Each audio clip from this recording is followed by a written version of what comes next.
understand what I'm doing, you can look back on other videos and maybe you'll get it a little more. So I have the lion and my apple. Now we'll be able to change the colors of the apple later and stuff like that, so don't worry about that right now. Let's take our background layer from our lion picture. By the way, both these pictures are linked to the right of this video. We're going to double click OK, so we turn it into a layer. Then we're going to drag the layer over the apple layer, so it looks like that. Now let's make this space now. We're going to make this window a little bigger, and we're going to exit this line one because we don't need it. Basically, we just want them both in the same window. That's what we're working with there. Now you can see we're going to need to, well, let's make our apple background layer a layer itself, like that. Just double click OK. Turn our opacity of our lion layer down just enough so we can see through to see the apple. Something like 50, 60%, something like that. And then it looks like this, and you can see that I can either make the lion picture bigger or the apple smaller, and I'm going to make the apple smaller because it'll look better. It won't change the resolution that much more if I were to make the lion picture bigger, if you see what I mean. So we're going to go to our apple layer and Control T, and then we're going to shift and click until we find a good size. Make sure you shift and don't screw it up like I just did. So if you always screw up, just Control Z and you're back where you were. Whoa. There we go. Okay. Hold on a second. And then just compare the jaws with, yeah, that's what we're going to do. So compare the jaws with the apple and see which size you want, which is what I'm doing right now. You can always change it later, of course, but it's good just to have an idea. So I'm going to make it a little bit smaller right there. Click Enter, and we got something that looks something like this. Now what I'm going to do right now is go to my lion layer, although it doesn't matter, and I'm just going to crop it down to about just like that size, so we have what we need right there. Then I'm going to go to my zoom tool and right click and go to actual pixels so we can see what we're doing there. Wish I could make this. I'm going to zoom out actually one more. There we go. Then I'm going to go to my lion layer. Make sure you're on your lion layer or whatever animal you're doing, which is probably this one I'm imagining, since I'm doing it. Then I'm just going to go to my eraser tool. Obviously there's a better way to do this, but for now this is the way I'm going to do it. So whatever.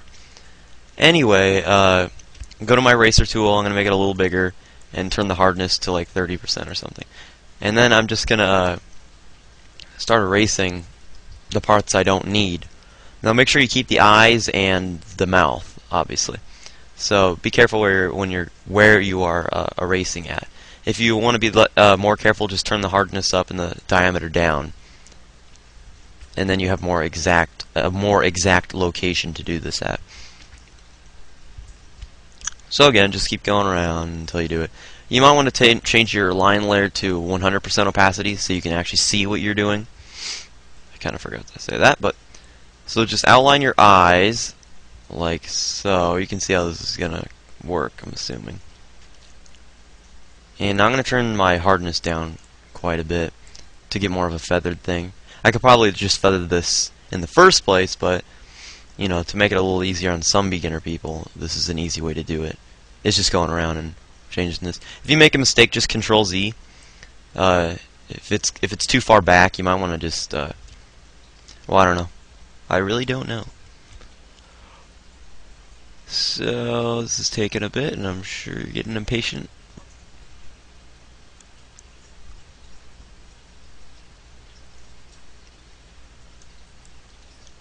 Okay, so what we really were going for right there is just to separate the mouth and the eyes, so we can select our eyes. Yeah, I know they look bad, but that's fine right now. So just select your eyes. Actually, let's get rid of a little bit more right here. There we go. Then just select your eyes in a marquee or anything like that, and then right click and go to New Layer via Cut, or Layer via Cut. Then we made our eyeballs in a different thing so we can move them around separately. Now you just want to go back again to your eyes. Make sure you're on your eye layer, and just make it however you want, like this. You can see the eyes are a little small compared to my other ones, so in the beginning, you might want to make your eyeballs a little bigger than the mouth itself. Anyway, you can always control T and just make them a little bigger, though the resolution's going to be a little whack, but it's not the end of the world. And if you want your eyes separately, just go over one eye and layer via cut, and then you have both your eyes in a separate thing, so you can move them both around freely, which is a good way to do it. Now you can see there's a little bit attached to my eyes if I move it around. You can barely see, so if you want to change your layer to dissolve, you can see the parts where you need to erase. It's a good way to tell if there's any like specks in there you don't need or anything like that. Otherwise it's going to get in the way of your picture a little bit. Not that much, but to an extent. I'm going to put my layer back on normal. Sorry if I'm going a little fast. On your eye layer, you can change the options right here by this drop-down menu and dissolve, and you can see which parts you have to erase. Is basically what I meant. So I'm going to go back to normal now, and my eyes obviously look very stupid at the moment, but I'm going to put them up and move them around a tiny bit. Then we got to work on the mouth a little bit more, and find my eraser. Now I'm going to make sure my feather's pretty big right there, or my hardness is down, rather, if you want to say it that way. And that way it looks a little better when you go around it like this. I'm just going around with the brush right now, around the mouth, and making it look a little more blended. Again, a very easy way to blend stuff just like that. And if I have some little spare time here, I'm just gonna, whoa, there we go. Don't want to delete the eye entirely, you know. And then I'm gonna draw around the pupil. Like that. Okay, cool. So we got both of our things right there, or three things if you want to say it that way.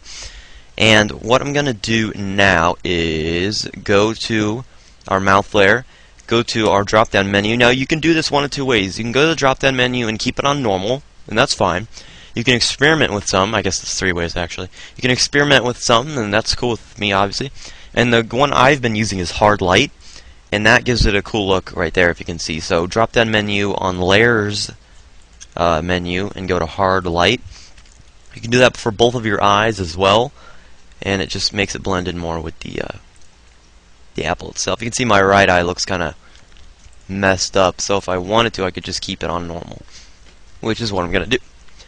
And you can see we got a cool look right here. Now what I can do is I'm going to right click my first eye layer and merge down so both my eyes are in one layer again, and I'm going to keep it like that, just so it's three layers. And I'm going to go to my apple layer last. So there's three layers. Eye layer, mouth layer, apple layer. Pretty simple. I'm going to go to my apple layer and go to Image, Adjustments, and then I'm going to go to Hue and Saturation. And I can change the saturation now to any color I want. If I wanted to do a red apple, like that. If you want to do something weird like a blue apple. Or you can do like a yellow apple, which is a little harder to find, but... And in that case...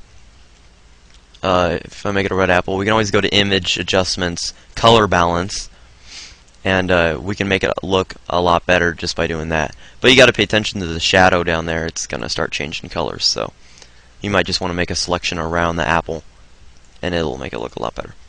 So anyway, that's if you want to do that. So you can see we got this going on right here, and it looks pretty cool. And if you want to just make it one layer to make it simple, right-click and go to Merge Visible if you want. And now they're all one layer. Though I wouldn't do that in case you ever want to make changes or something. So that's just an easy way to do a little photo manipulation. I guess it's not that manipulative, but yeah, you can always change it around and lower the opacity of certain layers to make it blend a little more.